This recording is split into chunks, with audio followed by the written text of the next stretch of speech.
Guys, welcome back to Retro Review, the series that we look at games from 30 years ago, all the way up until almost modern day of 5 years ago. So join us as we take a look at the month of December. We go back to 1993 and bring it all the way up to 2018. Let's get to it. I hope you enjoy the episode, and I'll catch you on the flip side. 30 years ago. Released December 10th, 1993, this first person shooter launched what is now a cult classic game beloved by fans worldwide. You play as a character known only as Doom Guy, a space marine attempting to defeat the hordes of undead and demons. The game starts on one of the moons of Mars and ends in hell. Each level requires the player to locate the level's exit or defeat a final boss to progress with little to no guidance or exposition given to players. This game featured 2.5D graphics, which is a combination of 3D objects and techniques and 2D flat images that always face the screen to give the illusion of a 3D object with no depth. A technique that, while innovative at the time, also gave players serious motion sickness when sat too close to the monitor while playing. Released on December 17th, 1993, Mega Man X follows the previous side-scrolling platformer format of earlier Mega Man games. Mega Man X was the first of the spin-off X series to the original Mega Man when Capcom decided to do an overhaul to Mega Man and make the storyline more mature than OG Mega Man storylines. The problem is Dr. Light gave X free will, and this results in some of the reverse engineered robots made by Dr. Kane to go rogue and become criminals and villains after discovering the wreckage of Dr. Light's robotics research lab. Dr. Kane then puts together a group called the Hunters that are intended to hunt down and destroy the rogue robots now called Mavericks. These hunters were to be led by a highly advanced robot named Sigma. You see where this is going? Sigma eventually joins and becomes the leader of the Mavericks and the newest threat to the humans. After sitting on the sidelines watching all this go down, X decides maybe he should do something about it and joins the last remaining hunter named Zero to take down Sigma and the Mavericks. Released on December 17th, Gabriel Knight's Sins of the Father was a point-and-click adventure computer game and was built on the standard Sierra engine for the time. A slew of murders have been taking place in the New Orleans and been dubbed the Voodoo Murders. These murders have caught the attention of the struggling novelist and bookstore owner Gabriel Knight, and he hopes these events will help him write his next big book deal.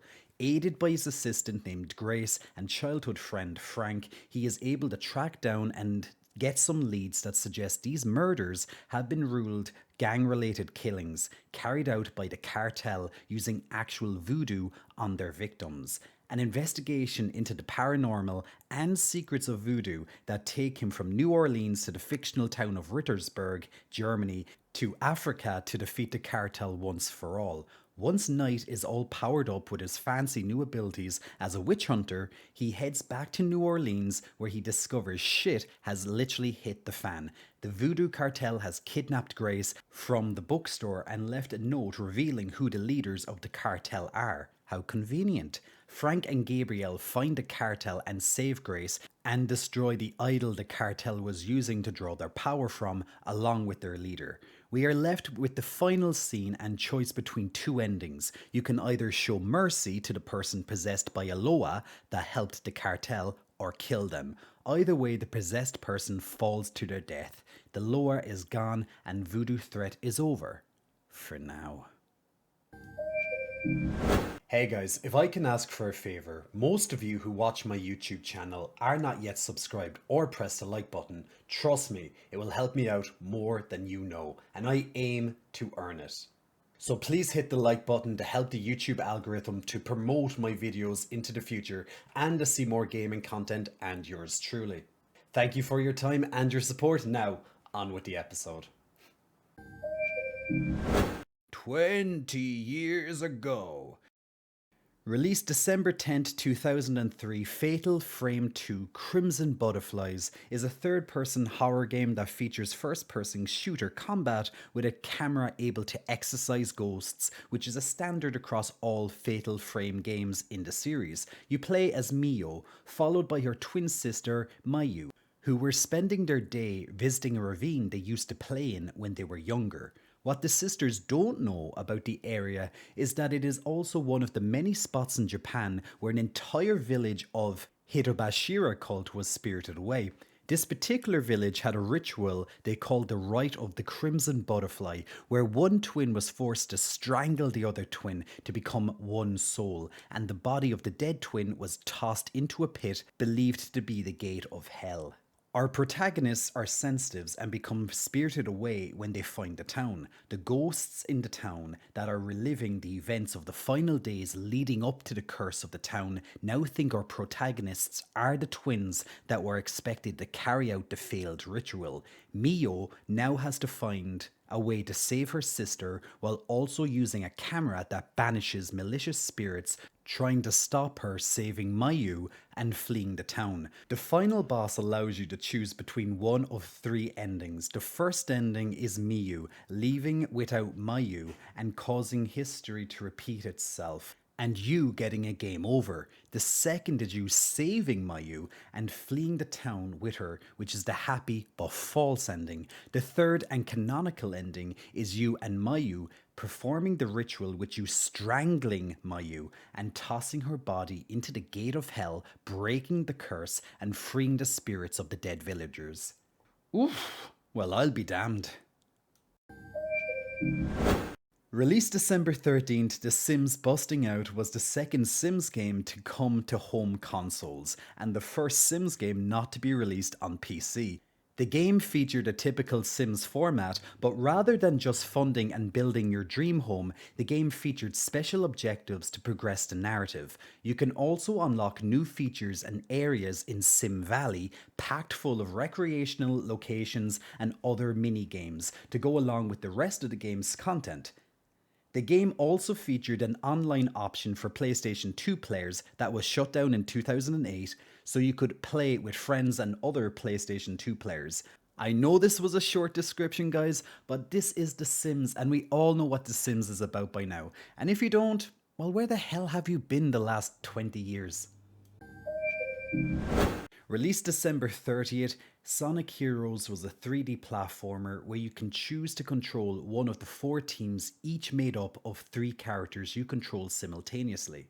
There is a Team Sonic, which is made up of Sonic, Tails, and Knuckles. Team Dark is made up of Shadow the Hedgehog, Rogue the Bat, and E123 Omega. Team Rose is made up of Amy Rose, Cream the Rabbit, and Big the Cat. Finally, we have Team Chaotix, which is made up of Epsio the Chameleon, Charmy the Bee, and Vector the Crocodile. The gameplay varied slightly depending on which team you choose, as the levels are more or less mission-based rather than universal.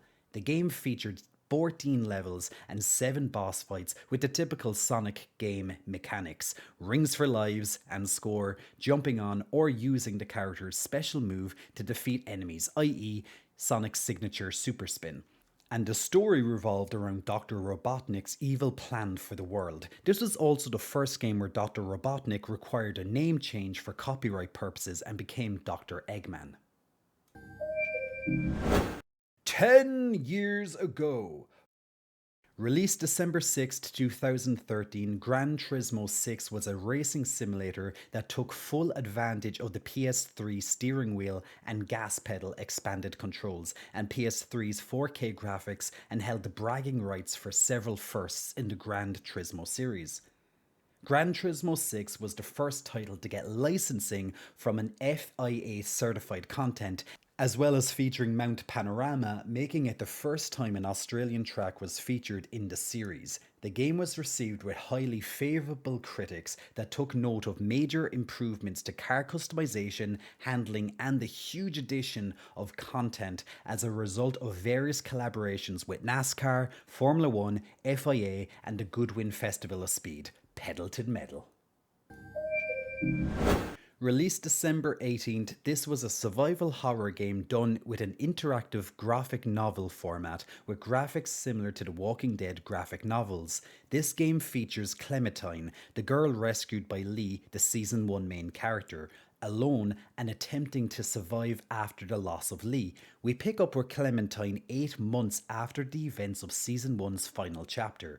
Here she encounters two old friends, Ahmed and Krista, whereby after the three of them catch up, drama ensues. Each chapter follows Clementine just attempting to survive and get through situation after situation, which frankly becomes highly repetitive until the last two chapters. In the final chapter, Clementine, with the help of the two new friends, Nick and Pete, are fleeing from a farm they were held up in.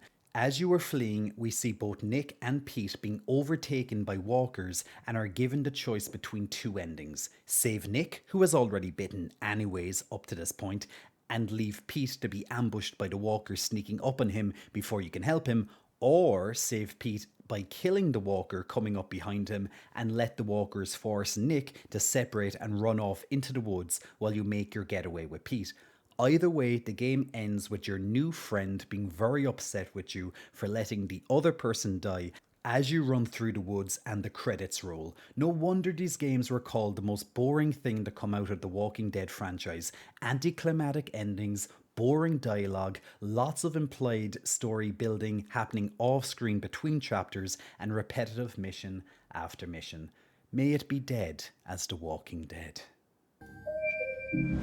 Released December 24th for Xbox One, Halo Spartan Assault gave us the standard Halo shooter, but this game takes place between the events of Halo 3 and Halo 4. After the event of Halo 3 and the signing of the ceasefire between the UNSC, the humans, and Sankheli, aliens, a splinter group of the Covenant, alien warriors, attacks the moon orbiting Dracis 5 when the splinter faction of the Covenant discovers the moon is actually an ancient Forerunner weapon. You play as Spartan Davis and Spartan Palmer of the UNSC super soldiers as they hold back the invasion and prevent the Covenant faction from taking control of the Forerunner weapon. You go from mission to mission playing between Davis and Palmer right up to the final two missions. In the penultimate mission, you play as Davis on a mission to destroy the Forerunner's weapon, which results in his death, followed by the final mission with Palmer killing the leader of the Splinter Covenant faction and returning to the moon weapon to discover its technology using Davis's body to create something. Palmer decides she should take Davis away from this, but not to honor his sacrifice, and instead study whatever the weapon, now known as X-50, the name of the Forerunner's weapon, was turning him into. This hinted the origins of the events in Halo 4. 5 years ago. Released December 7, 2018, after a 1 month delay from the originally announced release date of November 1st, Super Smash Bros. Came to the Nintendo Switch for the first time. We should all know what Super Smash games are like and don't really need an in-depth description. What is very noteworthy about this title was the addition of the Spirits mechanic, which replaced the trophy system featured in past titles. The key difference was each one of these spirit sets were unique to each character and also featured power-ups for that character as they were earned. The game also featured many crossovers since the original release that included characters from titles like Persona, Final Fantasy VII Remake, and Tekken, to only name a few. Each crossover included new characters as well as new levels, new power-ups, special combat items, and new spirit sets. Even more notable is that despite this title releasing in 2018, the sales for this title are still high enough to keep it as the third best-selling game for Nintendo Switch in 2023, with the game clearing over 32 million copies sold as of the Q3 sales report. Released December 4th, this first-person survival game has you playing as a colonist attempting to explore the newly discovered ocean planet of 454b. Catchy. located in the Andromeda Galaxy. Your spaceship has crashed on this ocean planet while en route to a colony on the other side of the galaxy. While exploring this planet and attempting to call for help, you discover you are not the first, second, or last human ship to crash on 4546b. Turns out the planet is protected quarantine planet under the guard of an unnamed precursor species that infected the entire planet with a deadly and highly contagious sickness. In their attempt to collect samples for a cure, they destroy the species population and also let the sickness escape into 4546b's biosphere. While searching the wreckage of the other ships shot down by the precursors, you encounter the Sea Emperor, a Leviathan type creature that can communicate with you telepathically. Her only wish is to help you and any other humans leave her planet and her children free from the quarantine imposed on the planet. That is no longer infected, I guess. With her help, you discover blueprints and components in various wrecks to construct a spaceship capable of getting off 4546b and past the precursor weapons platforms in orbit. The game ends in a heartwarming goodbye from the Emperor as she telepathically tells you the two of them go together, although they are different. This suggests that them and her children are now connected telepathically to human explorers, allowing them to see and experience the universe through the humans. Farewell, 4546b.